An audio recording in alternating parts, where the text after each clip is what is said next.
She sped toward me on her jet ski, flipped my kayak. I stayed calm until she smirked and dared me to do something about it. So I did. The next day, her precious jet ski went for a little ride behind my tractor, right through the neighborhood. It started like any other peaceful Saturday morning by the lake. The water was calm, a mirror of soft blues and greens reflecting the early sun. Birds were chirping, the breeze was light, and I had just dragged my kayak down to the edge of the dock behind my lake house. Kayaking had always been my way of escaping the chaos, my little moment of zen before the neighborhood, and more specifically, the HOA woke up and started barking orders. But on this particular morning, peace wasn't in the forecast. Chaos, however, came riding in on a loud neon-pink jet ski. Enter Karen. You know the type, short, platinum blonde hair, oversized sunglasses even when it's cloudy, and a perpetual scowl that said, "I run this place," even though no one actually asked her to. She wasn't technically part of the HOA board, but she acted like she owned the entire lake. And somehow, over time, she had turned our quiet community into her personal fiefdom, constantly nitpicking, tattling, and stirring up drama for no reason. Now, Karen and I never got along. Not since the infamous bonfire incident, when she called the fire department on me for roasting marshmallows with my nephews. But I always figured as long as I didn't bother her, she'd leave me alone. I was wrong. That morning, as I settled into my kayak, dipped the paddle into the glassy water, and began my usual route along the shoreline, I heard the distant but unmistakable whine of a jet ski engine coming to life. I glanced back and saw her straddling her ridiculous hot pink Yamaha, wearing a leopard print life vest and a smirk that could curdle milk. I groaned inwardly. I knew she was going to be loud, probably buzz around a little to remind people she was there. What I didn't expect was what happened next. She sped straight toward me at first. I thought she was just showing off, doing those wide, flashy turns and kicking up waves. So I paddled to the side, giving her plenty of room, but she didn't adjust her path. She came closer, then closer. My stomach dropped. "Karen, seriously," I yelled, trying to steer away as her jet ski bore down on me. She laughed, a shrill, condescending laugh that echoed across the lake. That's when she veered just slightly at the last second, but not enough. The wave from her jet ski smashed into my kayak broadside.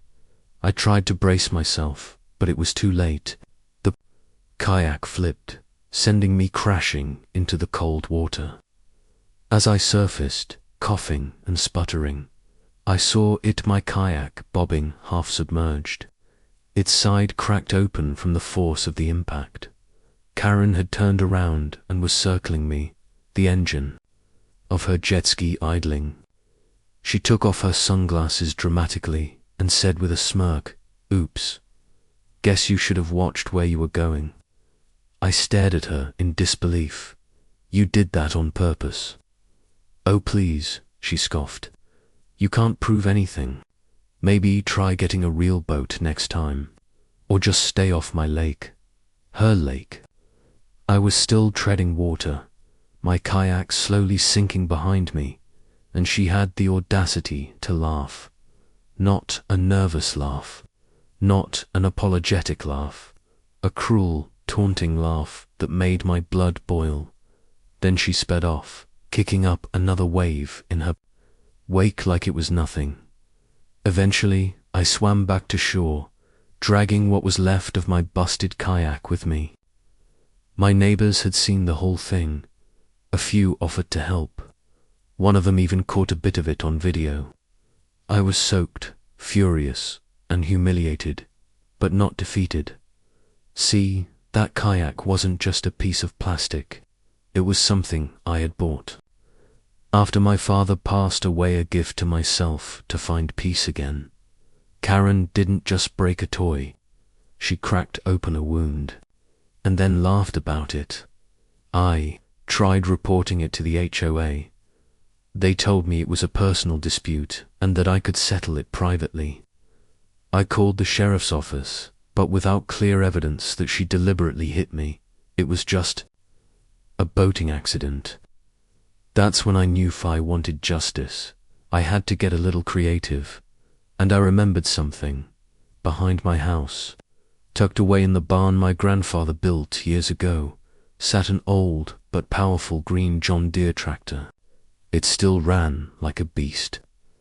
I used it now and then to move logs or clear snow, but today I was going to use it for something much more satisfying. I walked down to the public dock, the same one. Karen tied her jet ski to every weekend like it was her personal parking spot, and I looked at that ridiculous pink thing sitting there, so smug, ropes taut against the wooden cleats. It was waiting, and so was I, because tomorrow Karen wouldn't be laughing. Tomorrow the jet ski was going on a little land trip, and I had the perfect vehicle to take it there. The next morning I woke up early, not out of habit, but out of sheer anticipation. The anger I felt from the day before hadn't faded. If anything, it had hardened into something sharper, more focused. I didn't just want an apology anymore. I wanted calm, and I wanted it loud, but I also knew I had to be smart. I wasn't about to stoop to Karen's level without a plan. And besides, I wasn't looking for revenge that could get me arrested. I wanted something poetic, something that would teach her a lesson and maybe make her think twice before messing with anyone else on this lake. I had two things in my favor. Karen was predictable. I had a 6-ton tractor that didn't care about her jet ski's feelings. I spent the early morning getting the John Deere ready. It hadn't been out in full power for a while, but the engine turned over just fine. I topped off the fuel, greased the hitch, and made sure the tow chains were secure. I even polished the hood a little. If I was going to make a scene, I might as well do it with some style. By mid-morning, I positioned myself where I had a clear view of the public dock. As expected, Karen strutted down in her bedazzled flip-flops, holding her usual iced latte like she was walking a red carpet. She didn't even look around before untying her jet ski. She just tossed her phone and bag in the seat's compartment, revved the engine, and sped off in a wide, noisy arc across the lake. That was my window. I hopped on the tractor, rattled down the path toward the dock, and parked just beside her now empty tie post. A few neighbors saw me and raised eyebrows. One guytum from 3 houses down shook his head and said, "Tell me you're not about to do what I think you're about to do." I just smiled. Oh, I absolutely am. I backed the tractor up, unhooked the tow chain, and secured it to the thickest part of the floating dock where Karen's jet ski usually returned. I didn't want to break the dock, I just wanted to redirect her little water chariot once it was safely back and tied up. A few adjustments, a few practiced knots, and I was ready. Now came the waiting game. About 45 minutes later, the high-pitched whine of her jet ski returned like clockwork. She circled once always, putting on a show like she was in a commercial land, then eased it gently toward the dock, still smirking, still without a care in the world. I stayed back, leaning against a tree with a baseball cap pulled low over my face. Karen dismounted like she was stepping off a yacht, tied the front and rear ends to the cleats, then sat down to sip her latte and scroll through her phone. I watched her, half expecting some sort of dramatic meltdown when she noticed me, but she didn't look up at all. I waited until she finished her drink and got up to leave, walking slowly up the dock. probably already planning which neighbor she'd harass next. That's when I made my move. I stepped out, gave her a polite wave, and called, "Hey Karen, got a second?" She stopped mid-strut and turned around like I'd just insulted her haircut. "What do you want?" "Just a quick chat about yesterday. You know the kayak." She rolled her eyes dramatically. "Ugh, are you still whining about that? It was an accident. You seriously need to grow up." "Right, an accident," I said, walking slowly toward the tractor. "See, I thought about filing a police report, but then I realized something."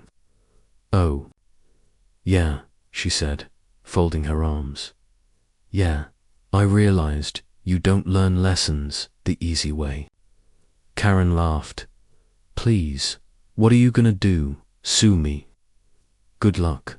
No one around here's on your side." "No," I said, climbing up into the tractor seat. "I'm not suing you. I'm just giving you a taste of what you gave me." She squinted. "What does that mean?" I revved the tractor. The massive engine roared to life. I slowly inched the machine backward end. That's when she noticed the tension in the chain. Her eyes followed it.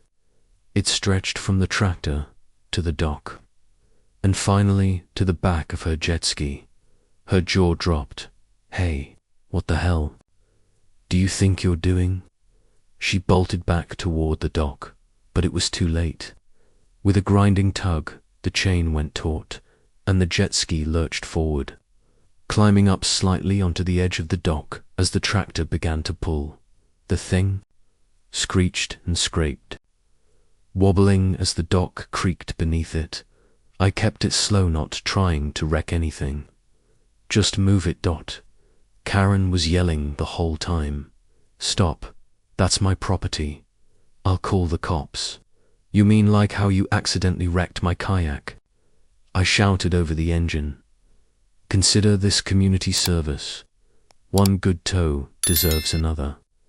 By now, neighbors had come out of their homes. Phones were out. Some were laughing. One guy even started clapping. Karen was red in the face. She stomped toward me, fists clenched. "Put IT back. You can't do this." I stopped the tractor, let the jet ski rest safely on the grass, and cut the engine. Then I hopped down, dusted off my hands, and smiled. I didn't damage anything. It's still in one piece. "You can go ahead and tow it back if you've got the muscle for it." She stood there fuming. Her mouth opened and closed, but no words came out. Finally, she screamed, "You're dead. I'm calling the HOA." I shrugged. "Cool. Tell them I did a favor for lake safety. That thing's better off on land anyway." And with that, I walked, awaiting her screaming on the shore beside her beached jet ski, surrounded by an audience of amused neighbors and one very satisfied tractor. But the best part, I still had her entire tantrum, caught on video. The video went viral at least in our little community. By the end of the day, almost everyone in the lake neighborhood had seen Karen's meltdown. It got passed around in group chats, uploaded to a couple of local Facebook pages, and even made it into a neighborhood meme. Her standing with fists clenched, jet ski on the grass behind her, while the words "not my jet ski" were slapped across the bottom. But here's the thing about people like Karen. Embarrassment doesn't humble them. It enrages them. Less than 24 hours later, she was at my front door, pounding on it like she was the sheriff with a warrant. I opened it just enough to see her furious face and the HOA president standing awkwardly behind her, clipboard in hand and eyes down. "Enjoy your little stunt." She spat, her cheeks red and her hair in a messy bun like she'd rolled straight out of a rage nap. "Immensely," I said with a calm smile. I demand you put my jet ski back where it was right now. Funny, I replied, because I remember demanding an apology for smashing my kayak, and instead you laughed in my face. This is completely different, she snapped. Yeah, you're right, I said, stepping outside and closing the door behind me, because I didn't wreck your property. I moved it safely, I might add. The HOA president, a nervous guy named Greg, cleared his throat. Karen did ask me to issue a warning about the incident, but we also reviewed the footage and technically, nothing was damaged. I grinned. Exactly. Karen whirled on him. Are you kidding me? He dragged my jet ski with a tractor. Greg blinked, gently. You tied it down better than most people move furniture. She let out an unholy scream that sent a flock of birds flying from the trees. Listen, I said calmly, I'll tell you what. I'll move your jet ski back if you apologize for wrecking my kayak and laughing about it. Her expression twisted like she'd just bitten into a lemon rind. I'm not apologizing to you. You're nothing but A-okay, I said, raising a hand, then it stays where it is. I turned to go back inside, but she grabbed Greg's clipboard and hurled it at my porch, where it clattered against the wood and slid into a flower pot. I'm calling the police. I'm pressing charges for moving a jet ski 20 feet without damaging it. She hesitated. Tell you what, Karen, I said, walking toward her slowly. You want to play this game? Fine, but you're not the only one who knows the rules. She narrowed her eyes. What's that supposed to mean? One pointed down toward the lake. See, I was thinking, if you're gonna act like the whole lake belongs to you, maybe I should treat your stuff like it's lake equipment. You wouldn't, she whispered. Try me. Later that afternoon, while Karen sulked inside her home and probably composed one of her infamous HOA complaint letters, I rolled the tractor back out. This time, I didn't just tow her jet ski up to the yard. I brought it down a different path, one that led directly to the gravel service ramp we used to launch boats into the lake. I hooked up a pair of reinforced nylon straps and double-checked the chains. I even wore gloves for safety. Then I slowly backed the tractor down the ramp, the pink jet ski trailing behind it like an obedient pet. Now, to be crystal clear, I wasn't trying to destroy it. I was teaching her a lesson in respect. With the camera on my phone rolling, I positioned the jet ski right at the shoreline. I eased the tractor forward until the nose of the jet ski touched the water. Then I paused, got out, and walked up the shoreline a little, where several neighbors had gathered, some with folding chairs and popcorn. Karen's front window blinds were twitching like crazy. I knew she was watching. Is he really about to put it in the water? Someone whispered. Looks like it, said Tom, holding a soda can. Dude's a legend. I climbed back on the tractor, gave one last thumbs up to the crowd, and with careful precision, backed it a few more feet until the jet ski was floating. I stepped off, unhooked the chain, and gave it a gentle push. The bright pink watercraft drifted out a few feet, gliding calmly over the same lake she thought she owned. It didn't sink. It didn't tip. It just floated there, like a plastic reminder that she didn't control everything. Then, as if on cue, Karen came stomping down the path in flip-flops, yelling loud enough to be heard 3 houses down. You idiot. You put it in the water. I called back, just doing you a favor. Figured I'd return eat after all. You said I stole it. That's not what I meant, she shrieked. You're going to pay for this. Why, it's safe. No damage, just drifting where it belongs, like your ego. The crowd howled with laughter. Karen didn't even bother with comebacks this time. She stormed onto the dock, flung her flip-flops off, and jumped into the water, fully clothed, to retrieve her jet ski. She climbed on, fuming and dripping wet, hair stuck to her face like seaweed. I called out, careful on the throttle. Wouldn't want another accident. She gunned the engine and took off like a rocket, splashing half the dock in the process. But she never looked back. Not once. After that day, things changed. Karen stopped showing up at every HOA meeting. She kept her jet ski at the marina instead of the public dock. And while she still gave me death stares from across the lake now and then, she never tried to confront me again, because she knew I wasn't the guy to mess with anymore. Word spread. Neighbors started greeting me with nods and thumbs up.